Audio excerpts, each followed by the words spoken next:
यहाँहरुलाई स्वागत छ हाम्रो च्यानलमा। आजको विषयवस्तु भनेको मुण्डनसँग सम्बन्धित अर्थात् चुडाखर्म, कपाल खौरिने। पहिलो पटक बच्चाको कपाल कहिले खौरिदा राम्रो हुन्छ? तपाईहरुले यी महिनाहरुमा त झुकेर पनि कपाल काट्नु हुँदैन। यदि काट्यो भने अनिष्ट नै हुन्छ, यो ख्याल गर्नु होला। र शास्त्रले बताएको छ यी 5 वटा महिनामा मात्रै कपाल काट्नु, नत्र काट्न हुँदैन भनेको छ। महिनाको शुद्ध हेर्नुपर्छ, वर्ष शुद्ध हुनुपर्छ। वर्षमा पनि 3, 5, 7 बिजोर वर्ष पार्नुपर्ने हुन्छ। अब यो वर्षको हामीले चर्चा फेरि म बताउनै छु, तर हामीले वर्ष, महिना, बार, तिथि, नक्षत्र, लग्न यावत कुराहरूलाई शुद्ध भइसकेपछि मात्रै हामीले हेरेर बल्ल मुण्डन गर्नुपर्ने हुन्छ। राधे राधे है, यहाँहरूले ख्याल गर्नु होला। र हामीले वर्ष कसरी लिने भन्दा यी बिजोर वर्ष भन्छ शास्त्रले। यो 2 किसिमबाट वर्षलाई लिन मिल्छ। यहाँहरूले जुन यी 2 वटा पोइन्ट मध्ये एउटा पोइन्ट लिन समात्न सक्नुहुनेछ कपाल काट्दिँदाखेरि बच्चाको लागि। कुन भन्दा यदि गर्भको आधारमा पनि बिजोर वर्ष लिन पाइयो, जन्मको आधारमा पनि लिन पाइयो। जन्मको आधार भनेको बच्चा जन्मेको यो पृथ्वीमा आएको दिनबाट बिजोर वर्ष हेर्नु पर्यो।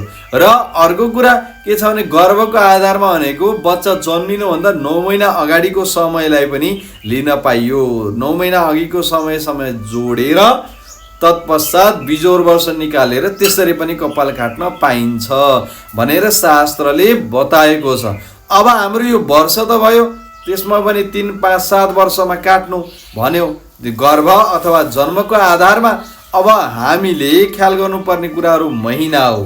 यी महिनाहरूमा काट्दै नकाट्नु होला। कुन कुन महिना भने चैत महिना, साउन, भदौ, असोज, कार्तिक, मङ्सिर, पुष। यी महिनाहरूमा कहिले पनि कपाल काट्नै हुँदैन। पहिलो पटक कपाल काट्दिँदै हुनुहुन्छ बच्चाको भने होसियार हुनु होला। र हामीले कपाल काट्दिँदैछौँ भने यी 5 वटा महिनामा मात्रै कपाल काट्दिनु पर्ने हुन्छ। त्यो महिना भनेको माघ, फागुन, वैशाख, जेठ, असारी 5 वटा महिनाहरू मात्रै हुन्। अन्य महिनाहरूमा कपाल काट्नै हुँदैन। अब हामीले महिना पनि हेर्यौँ। महिना हेरिसकेपछि अब हामीले जन्मबार पनि पार्नु हुँदैन। ख्याल गर्नुपर्ने कुराहरू, कपाल काट्दाखेरि जन्मबार पार्नु हुँदैन।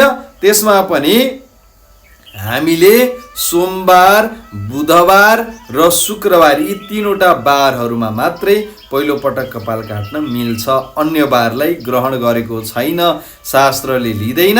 यी 3 वटा बारहरूमा पनि यदि जन्मबार पर्छ भने ती बारलाई नलिनु भनेको छ शास्त्रले। अब हामीले बार पनि हेर्यौँ। अब तिथि हेर्नुपर्छ। तिथि कुन तिथि लिँदैन भने प्रतिपदा, चतुर्थी, षष्ठी, अष्टमी, नवमी, द्वादशी, चतुर्दशी, औँसी र पूर्णिमा अनि सङ्क्रान्ति। यी कुराहरू चाहिँ लिन मिल्दैन कपाल काट्दा। अब त यो भयो। त्यसको सँगसँगै हामीले नक्षत्रहरू लिन सक्छौँ। अश्विनी, मृगशिरा, पुनर्वसु, तिष्य, हस्ता, चित्रा, स्वाति, ज्येष्ठा, श्रवण, धनिष्ठा, शतभिषा, रेवती नक्षत्रहरू लिएको छ शास्त्रले।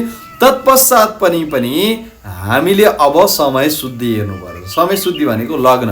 त्यो दिन त निस्क्यो, हामीले तिथि हेऱ्यौँ, नक्षत्र हेऱ्यौँ, बार हेऱ्यौँ, महिना पनि हेऱ्यौँ, वर्ष पनि हेऱ्यौँ, सबै कुरा हेऱ्यौँ। अब हामीले लग्न पनि हेर्नुपर्छ। लग्न हेर्दाखेरि जुन कपाल काट्दिनको लागि उपयुक्त समय छ कि छैन भनेर कुण्डली हेर्नुपर्छ।